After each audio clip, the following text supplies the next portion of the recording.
Hey YouTube, so starting a project today. You guys saw my videos before. This is the supmix, 6200. Tried to decide what kind of displacement this is. I really don't know. It's so it's brand new. It's never had gas in it. I'm gonna take it apart. While it's apart, I'm gonna do so. Like, I still have this saw, this Pro-Yama. This thing's unfired. I know this one's a 50cc, I'm pretty sure anyways. I'm not touching that one. I have the Home Hardware Radley in the shed. That's still same shit as this stuff. And that's a 50cc or 49.3 or whatever it is. That I've broken in, did some heat cycles on it. That's going to go cutting this weekend. So I have the Beijing Banshee, so I kind of know what these saws respond to well already, so I'm not going to even do it before and after on this one, because I want to find out what the stroke is on it. I want to find out what the bore diameter is. So I'm going to take it apart, and while it's apart, I'm going to base gas it, delete, use some auto seal in there, raise the exhaust roof a bit, open up the intake port, and then mess with the transfers just a little bit. I'm more going to widen the transfers rather than raise them, so you get more compression as it's coming down, so you get higher pressure, but then you got wider transfers, so it can actually take the volume that it wants to put out. At least that's my theory. So yeah, I'm gonna start taking this apart. I'm gonna take it apart. Once I get down to the cylinder and measuring the bore and stuff like that, I'm gonna turn the video back on, because I am curious to see what the displacement is. Because that one I know is 50cc. It's got exactly a 45 millimeter bore. So does Radley. The Beijing Banshee is a 43, I know that. I've had that apart. It's a different cylinder. I changed that last week.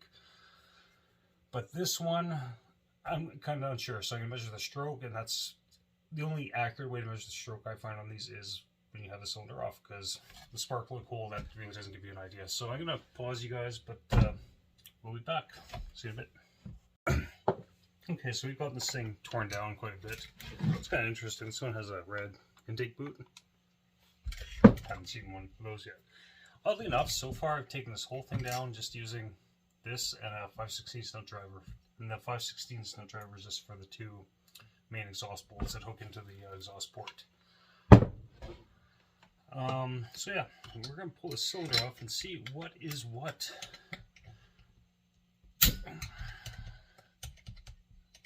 It's kind of nice that the saw really, except for the 5/16 nut driver, because you need that.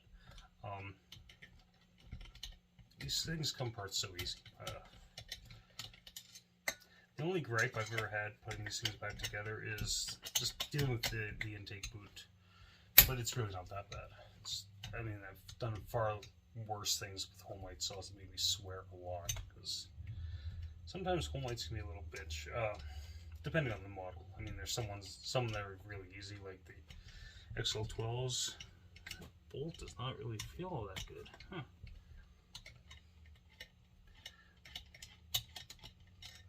Yeah. It's not cross-threaded, because then I sent this back to Amazon. I was like, yeah, I was trying to pull a cylinder off, and then apparently it's cross-threaded, so yeah, I want my money back. I don't think they would do that.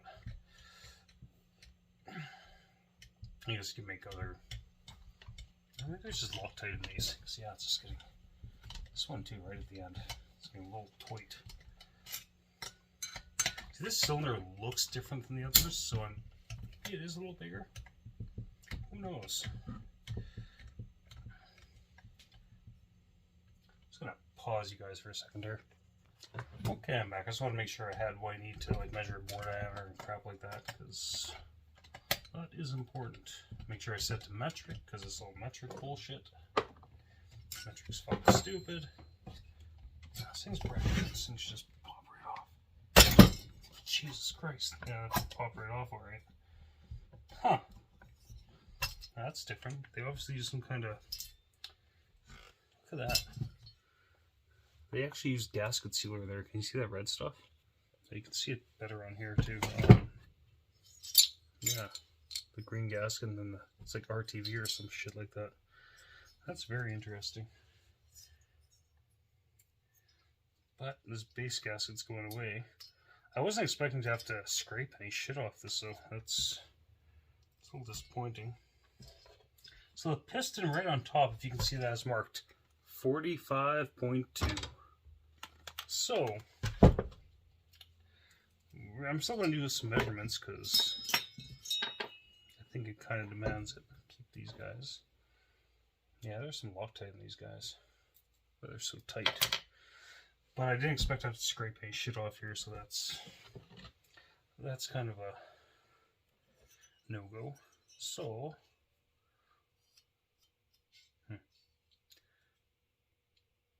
hey, even actually stamped on the side. You can see that 45.2, and it measures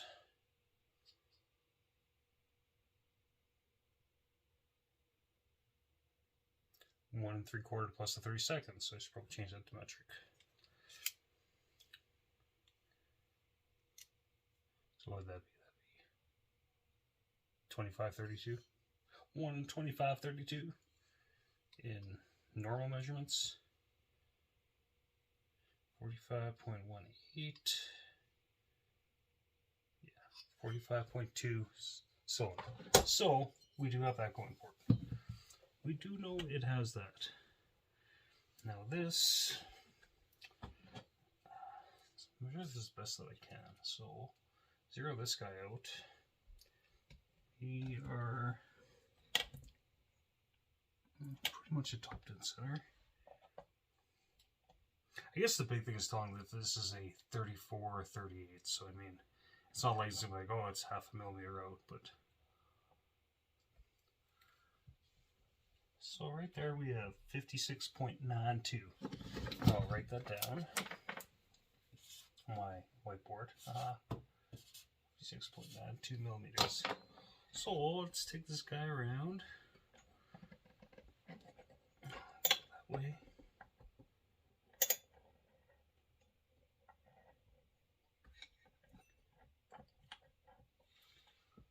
Interesting. There's not a lot. Holy crap! That's like the clearance from this at bottom dead center is like so close.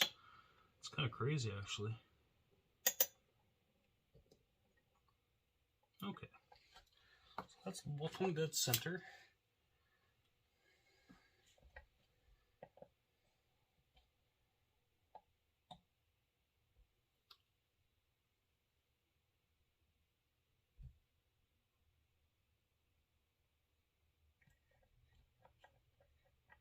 That can't be right.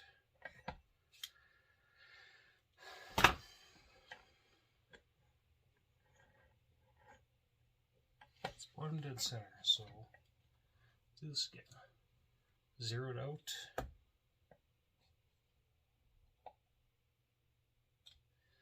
Bottom. Let's do this again. It's not very. I think this isn't that scientific. So we got 24.55 there. 26.77.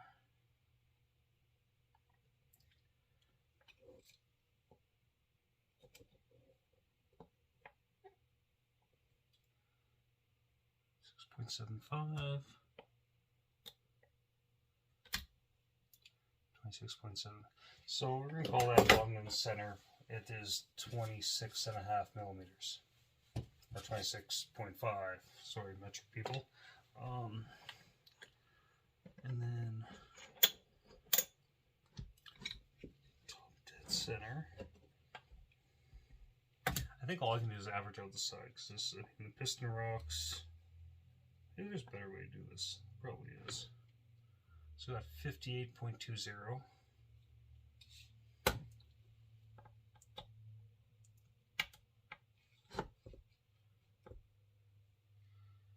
And 63.30. Okay, let's go and try and average this out more like I did on the other side. Let's try to hold it tight and not move it. Try to keep it where it should be. It's not bad.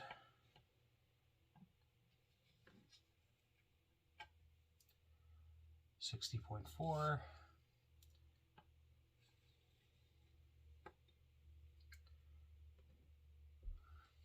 Call it 60. So that's still showing a 34 34mm stroke. At least the best that I can tell. Actually, maybe I can try it this way. Go from the side. Maybe that's a little smarter. Maybe I shouldn't have been having beer tonight. So, 69.62. So I just want to make sure, because, I mean, this is in like no way actually important in life, but okay. After the center,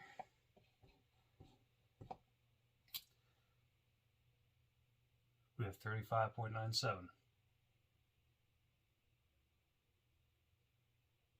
So we have a 34mm stroke. There's no doubt about that. 34mm stroke. I'm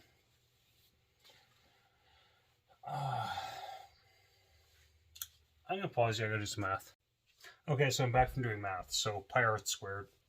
I can't do that in my head. Sorry. But yeah, this works out to like 54.6 cubic centimeters. So yeah, it's more than 50, but 54. It's not bad. It's not too shabby. It's really not. I'm glad it's more than 49.3, which is like what most of these saws are. So I'm gonna pause you guys again, and then I'm going to scrape some gasket off, and then get some moto seal out. Moto seal this thing. Put it back. Oh, I'm actually gonna do a quick port job too, like really quick port job. Like just even look at this. It actually looks not too bad. But still, I'm gonna do some stuff to it. Okay. See you in a bit, YouTube. So I'm back, YouTube. So yeah, had this part. Not a lot of time has passed actually. I did a quick port job. So I'm not a porter. You asked me what my numbers are. I'd say my numbers are 1 + 1 = 2. And if you take 1 + 2, it'd equal 3. I'm not a porter. If you want information on porting, go see Tin Man, Bodie Pennington, and all his fucking his pool and pros and stuff. His channel is actually very entertaining. Check that out if you haven't. Like Novice Lumberjack, check that channel out. He's quite entertaining. So I removed the base gasket. So the porting I did is I basically raised everything. Well, not the intake, but the transfers and the exhaust I raised, but the base gasket would have left. Plus I raised the exhaust a little more, and widened the transfers a little bit too. And then I actually just lowered the intake. And that's all I do. I don't have a degree to a wheel. Maybe I should. But you know what? I've actually looked out, because saws I've ported, and I know I could probably go a lot further if I actually knew what the fuck I was doing, which I don't. So don't take any porting advice from me. But it's actually worked out well for me, so I have no doubt this saw is going to run pretty good. It's not going to run today, because I just put the moto seal in, and well, I like to let it sit for a day before I actually run it. I'm going to do a compression test though. That is going to happen, because I'm just curious with the gasket lead, and there is some assembly lube in there, so I'm guessing the numbers will be about 15 PS higher than they should be, and that's really assembling saws. That's 15 to 20 PSI, you get more with assembly lube, but I was pretty sparing this time, because there's already assembly lube on it. I should have done compression tests before. That's my bad, but it is what it is. I'm hoping I at least get 180. Hopefully more. I think it'll be more. These things are just so nice to take apart.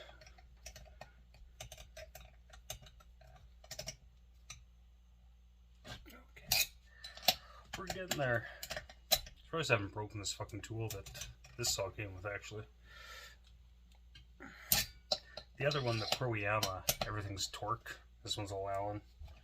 It's funny between the factories in China how there are little differences. They're all inherently the same saw, but just this and that are different. You know, it is what it is. Okay. These all torqued. Wait for the torque wrench to click. Click. There we go. Okay. Let's make sure these are tight. I like this tool because you can't too much torque on it, because I mean, I'm not a small guy. I'm like 6'1", 240. If I want to, I'd probably strip these right out, but pretty easily. But that's why I use a small tool.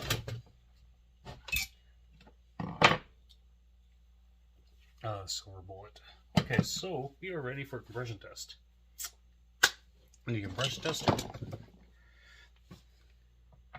And I really actually have to upgrade my compression tester because I missed the little inserts that make life a lot easier. Just time to leave this one on the bench. Last time on the Beijing bench, you actually lost the, well, for a while, I lost this little piece that holds the kill switch. It flew off. I just found it yesterday, actually. So, okay, compression tester there. Throttle wide open because the carb's not on.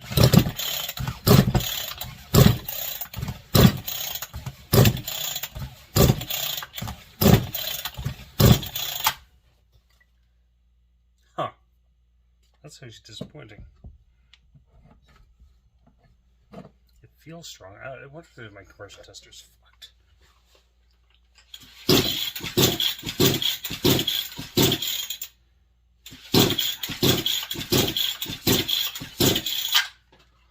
Okay. So we're sitting at 180. Now that's with lube in it, but at the same time, you gotta remember this is a brand new saw. These rings are not set. So that's probably gonna go higher. So I'm gonna call that a win. I know it's probably better than it was before. Pre-gasket delete. There's no doubt in my mind, actually. So I'm gonna start putting this back together. I'm not gonna bore you with that. If you own one of these, you probably have had it apart, I would think. But see it a bit. So I'm just finishing up with this guy. So I'm not gonna run it today. I'll probably post the running as a separate video because I want to relax. I'll probably put this video together because I recorded in like 5 different segments. But no, it went well. This muffler, that's not too bad. It's not horrible, not great either, but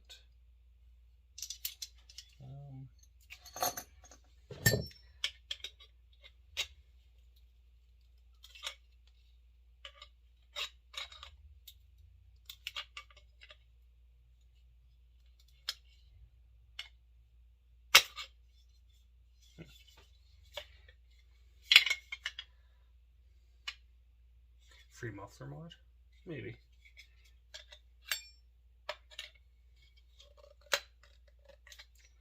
Bend some of that shit out of the way, I guess. Yeah, just bend that fucking break it away. Oh, Jesus Christ. It's both very strong in here, that's for fucking sure. So I'm gonna bend that up so that it has to at least bounce back and yeah, we'll do that. How to do muffler mod with scrunch. This muffler is pretty free flowing, but I'm just trying to make it a little more gooder. There we go. Oh yeah. Oh yeah, that'll be nice since it'll bounce back and then push that back.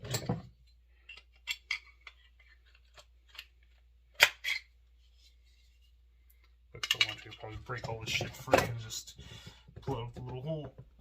Okay. Yeah, that should be good. That should be awesome, actually. It's a pretty simple muffler mod. So inside it had this little box with a hole straight front, 2 on the top, 2 on the bottom. I actually just bent that up, and now there's room in front of that for these. So at least now it's just going to hit that, bounce back, and then find its way out. So here's hoping. It's probably better. Like I said, I might decide to take this thing apart. Oh, that's probably need to get that out of the way so I can get the screw back on. Oh, there we go. Oh, went down that way.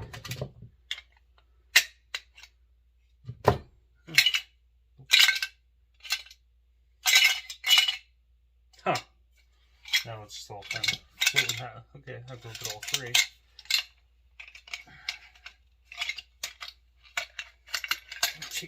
Just pull that shit out of the hole. Jesus Christ. Yeah, I'll get all out of that hole. That's kind of fucked up. Gotta play a little bit of Jenga. Oh, fuck.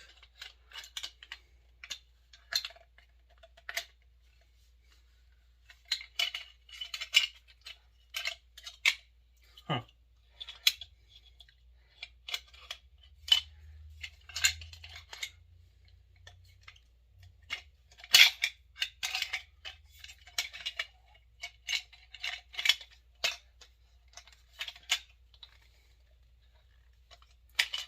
Oh, come on, you little bastard. I should be able to get all that through here. Oh, shit.